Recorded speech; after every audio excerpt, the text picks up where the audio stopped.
warahmatullahi wabarakatuh. Nih teman-teman, hari ini saya akan membuat masakan kuning ya, yaitu saya akan memasak rebung ya teman-teman.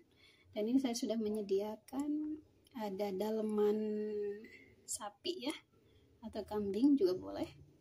Dan ini adalah rebungnya teman-teman ya, sudah saya cuci bersih.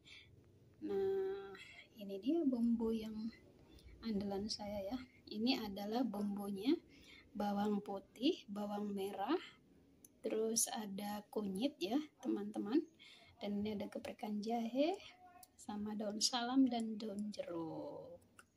Oke, ini dia terakhir. Saya sudah menyediakan santan ya, yang fresh ya, kelapanya mendadak marut nih ya teman-teman. Ini dia bahannya. Yuk kita akan lanjut memasaknya ya teman-teman, saksikan terus. Nah, pertama-tama saya sudah merebus air nih ya teman-teman.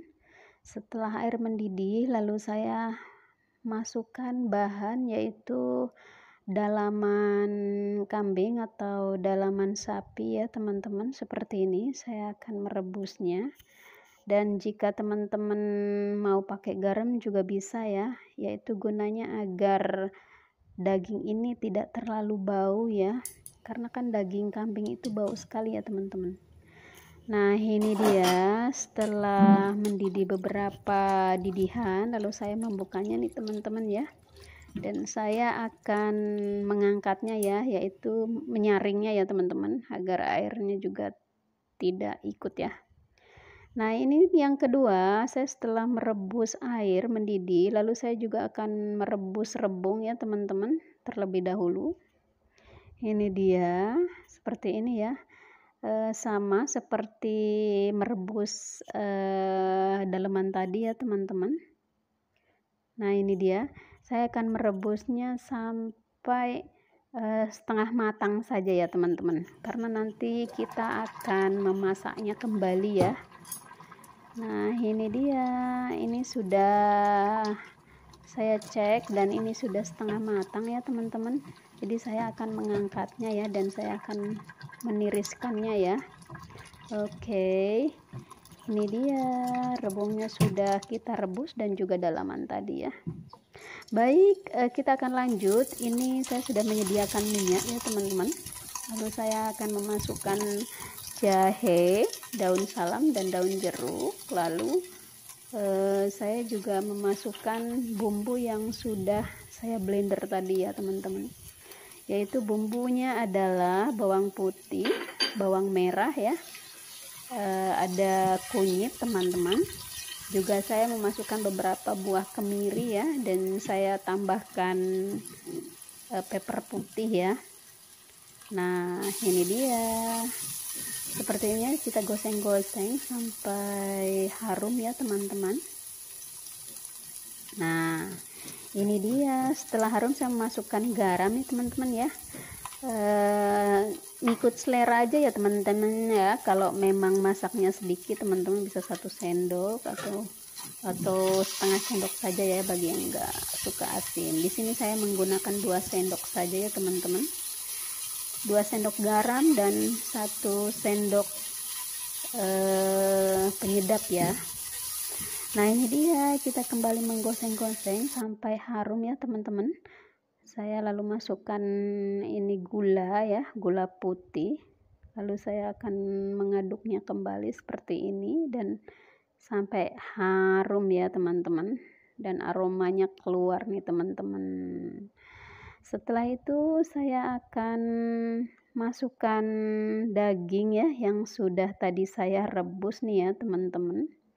Saya akan memasukkannya ke dalam kuali ini ya, gunanya agar daging dan bumbu itu meresap ya teman-teman, dan juga tidak terlalu bau ya nantinya.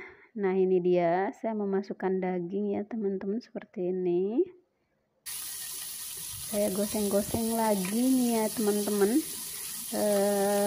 sampai memang benar-benar tercampur tercampur ya dengan dagingnya dan bumbunya ya teman-teman, seperti ini.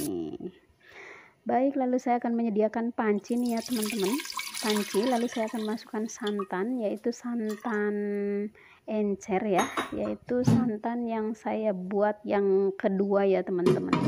Jadi di sini saya menggunakan dua santan ya, yang kental sama yang encer ya teman-teman. Ini dia, ini sudah mendidih. Lalu saya akan masukkan daging tadi yang sudah saya goseng ya. Nah, seperti ini. Saya akan memasukkannya seperti ini nih teman-teman. Saya akan aduk-aduk sampai merata nih ya teman-teman. Kenapa saya tidak memilih air putih biasa nih ya teman-teman?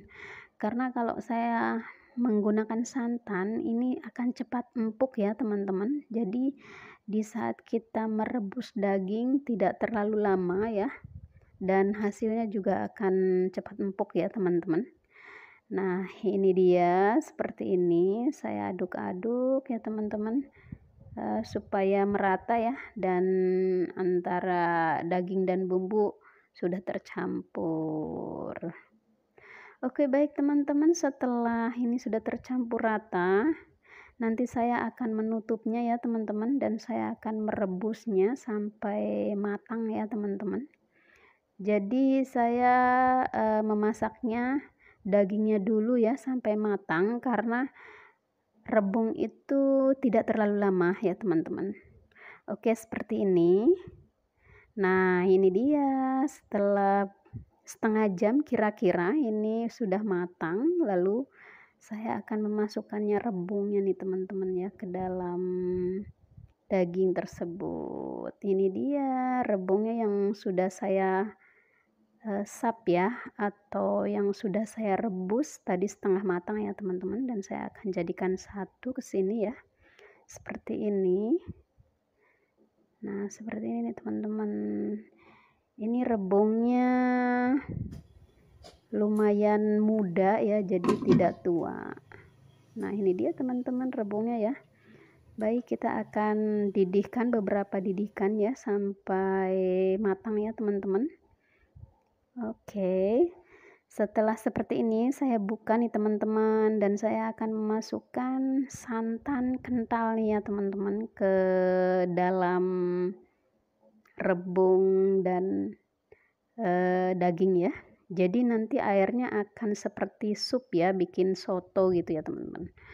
Nah, ini dia, saya perlahan-lahan masukkan santannya nih teman-teman. Dan ingat teman-teman, kalau teman-teman mau bikin opor atau apapun, kalau menggunakan santan kental, setelah kita masukin santan, jadi tidak usah ditutup ya teman-teman, agar hasilnya juga tidak pecah dan rasanya juga pasti lain ya teman-teman. Ini dia seperti ini ya teman-teman ya. Saya masukin perlahan, lalu saya mengaduknya ya teman-teman sampai mendidih gitu ya. Tapi ingat jangan ditutup ya teman-teman. Nah, ini dia seperti ini ya teman-teman. Nanti hasil air atau supnya itu juga akan cantik ya teman-teman, dan tidak pecah. Nah, bunda-bunda teman-teman, ini dia, ini sudah matang ya, dan sudah kelihatan ya nih hasil dari santannya juga cantik ya teman-teman. Nah, seperti ini adalah trik saya agar santannya tidak pecah ya teman-teman. Oke, baik, ini sudah selesai saya memasak. Saya akan menatanya di mangkok ya teman-teman. Jadi nanti ditata di mangkok, lalu saya akan menambahkan bawang goreng saja ya teman-teman. Nah, bila ada teman-teman bisa bikin sambal ya, mantap sambal makannya sama yang anget-anget atau panas-panas ya teman-teman. Oke, baik, terima kasih teman-teman. Kembali lagi di next video ya. Nah, ini dia teman-teman, ini rebung saya masak babat ya, bumbu kuning. Ini dia teman-teman hasilnya. Yuk boleh dicoba ya. Dan santannya masih terlihat creamy ya. Jadi ini cocok banget buat makan lontong ya, atau nasi panas hangat-hangat. Tinggal kita bikin sambalnya aja nih teman-teman. Oke, sampai jumpa di next video ya. Wassalamualaikum warahmatullahi wabarakatuh.